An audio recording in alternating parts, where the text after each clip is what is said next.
His witnesses, maker of good culture, culture transformers.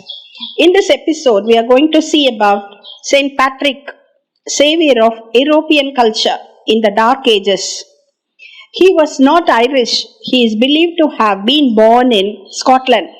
As a teenager, he was kidnapped by pirates and forced into slavery in Ireland as a sheep herder. After 6 years in captivity, legend says he received a dream from God guiding him to escape. He continued his life becoming a priest, then as a bishop, returning to Ireland after another dream, guided him to do so. So he spent the rest of his life traveling through Ireland, preaching and writing. Legend also speaks of St. Patrick driving the snakes out of Ireland. While there is no evidence that there were ever snakes in Ireland, he has been said to help those in interpreting dreams and in following divine guidance. Legend credits Patrick with teaching the Irish about the doctrine of the Holy Trinity by showing people the shamrock, a three-leafed plant, using it to illustrate the Christian teaching of three persons in one God. He reportedly raised as many as 33 people from the dead, some of whom had been dead for many years. He stood up for what he believes is right and find his own way in life. Since at 16 he was kidnapped and sold into slavery, he turned to prayer as a balm to his troubled soul. He affirmed that someday he would return home. He never gave up on his dream and persevered until he met his goal. He kept his promise to God and he became a priest.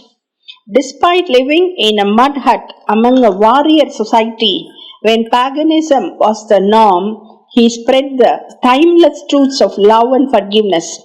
This is why he was so effective at converting Ireland from a land of chaos to a land of peace. Then the Irish church was organized, bishops ordained, thousands converted and were baptized. He preached the gospel relentlessly with great success. Within 100 years of Ireland's conversion, Irish missionaries had fanned out all over Europe, carrying on the vision of their spiritual father, St. Patrick. He said, "I must make known the gift of God and His eternal peace. I must faithfully spread the name of God everywhere and leave an inheritance for my spiritual children." Truly, those early Irish Christians accepted Christ's challenge more personally and more urgently than present generations. Yes, Patrick was our super evangelist.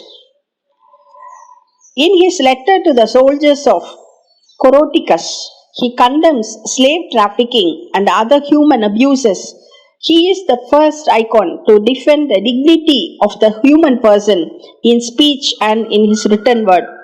He was the first to name and write about the evil of human trafficking.